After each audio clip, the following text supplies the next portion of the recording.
Hello and welcome. This is Doing Life Divergent. I'm Josie Yort. This is a podcast for those who are or who love someone with a neurodiverse brain. I have not created a podcast for some time now because of many reasons, but I wanted to just jump in today in order to really just kind of reboot my own system and keep going with this.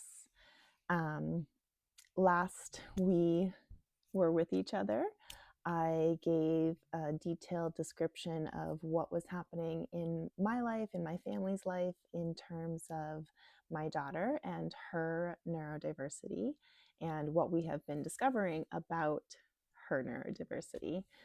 So she was diagnosed with ADHD. We decided to try medication, and she is currently doing pretty well with what we had originally tried. So she's been taking guanfacine, 1 milligram, and that has been enough to kind of what I am calling take the edge off of things, in that we're able to do a lot more strategies with her in order to help her manage her emotions, because they're not getting the best of her and making it so that she doesn't have that ability to connect and reason to some of the strategies. I talked in our first episode a lot about my neurodiversity and what that has looked like in my life. And I think that between those two episodes, I had a big moment of oh my God, what am I sharing with the world? These deep kind of personal things. B, perfectionism, fatigue, because I put a lot of energy into creating those two episodes and making them as perfect as they could be. And then C, some imposter syndrome, because I don't necessarily feel that I'm an expert on neurodiversity. Um, I'm a teacher, I am a special educator, and that gives me certainly a wide range of knowledge about neurodiversity. But I'm not a neuroscientist, I'm not a therapist. And so, again, my framework is limited to the viewpoint that I have. And I thought to myself, what am I really doing here? What am I trying to create? What am I trying to bring into the world? How is it different from anything else that is out there? And what I have found when I sit with it is that I can only be me. And part of that is bringing you and sharing with you my neurodiversity and the neurodiversity of my family. But what I really wanted to do here was create community, in that I want to have conversations with you. So, in order to continue this podcast, in order to feel like it's really kind of giving me life and giving back that energy that I'm putting into it, I really would like to schedule some conversations with you, the audience, to talk about things that are near and dear to you, that are personal to you, in ways that might help all of us to feel more connected. Because certainly there is so much to feel disconnected about in the world right now, or isolated around. And I really feel like it's important for us to come together. So, all of that just to say that here we are, episode number 3. And today I'm going to be talking a little bit about being stuck. So, there's lots of reasons one can be stuck. I've been finding that I am stuck lately. I'm in a transition period, and oftentimes transitions are difficult for people with neurodiverse brains. If we think about our loved ones who have ADHD, autism, multiple other disabilities, but those are the two that kind of stand out to me. transitions signal a time when our brain has to essentially code switch and go from doing one thing and operating in a certain way to doing a new thing. And that takes effort. And so feeling stuck in these transitions in part is because we have to call upon those higher order thinking skills, the executive function of um, recognizing the new task, breaking it down into steps, knowing where to begin, getting over that initial difficulty with task initiation. Our brain isn't necessarily going to be receiving the dopamine that it was when we were completing our last task or really involved in our last task. And so there's lots of things that kind of prevent us from moving forward. So what do we do in these types of situations? I have been asking myself that very frequently in these past few weeks or months.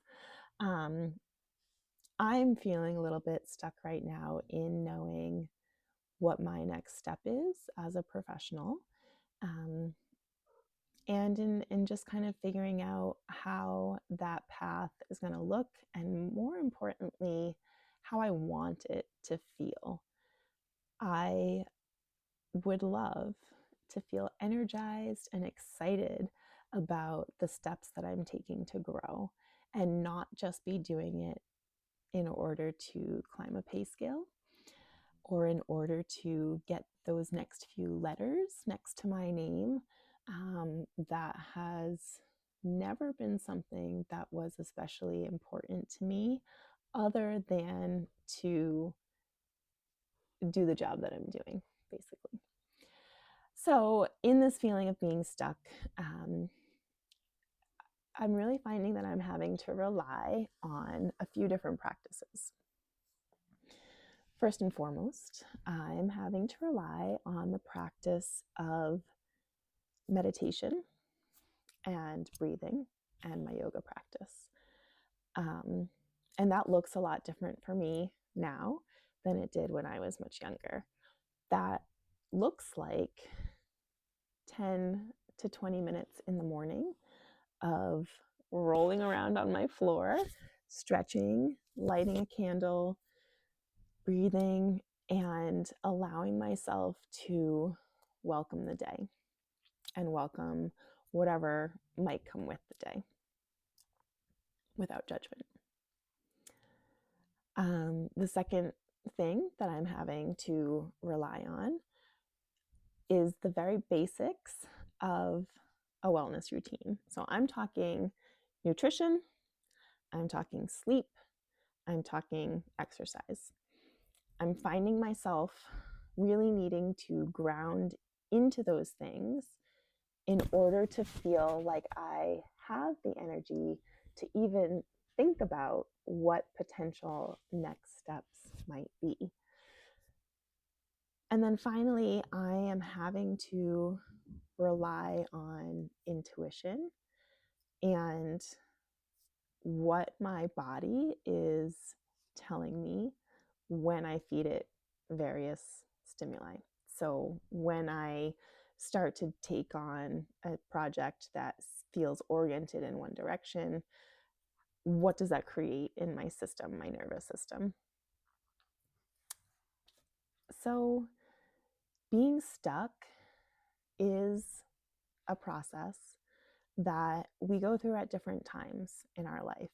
And oftentimes, being stuck is something that we feel, again, in these transitions or in periods of getting ready for a new change, getting ready for something to evolve or something to grow. It's kind of like mud, and it's mud season right now. So, you know, we kind of just have to embrace it. There's no getting through mud season easily. There's no bridge from winter to spring without mud season. Um, and there's all the imagery and the metaphors around having to root down into the earth before you can grow, which is, consistent with what I'm saying in terms of like taking care of those basic needs in order to feel grounded. However, it doesn't even feel like this is a time when roots can necessarily grow. It literally just feels like mud. Roots don't grow in mud, they just kind of hang out and wait for the mud to turn into fertile soil or not fertile soil. And that's where the feeling sense comes in. Knowing as this muddiness evolves where the right place is to lay those roots a bit deeper. Or is it necessary to uproot and move? It's hard.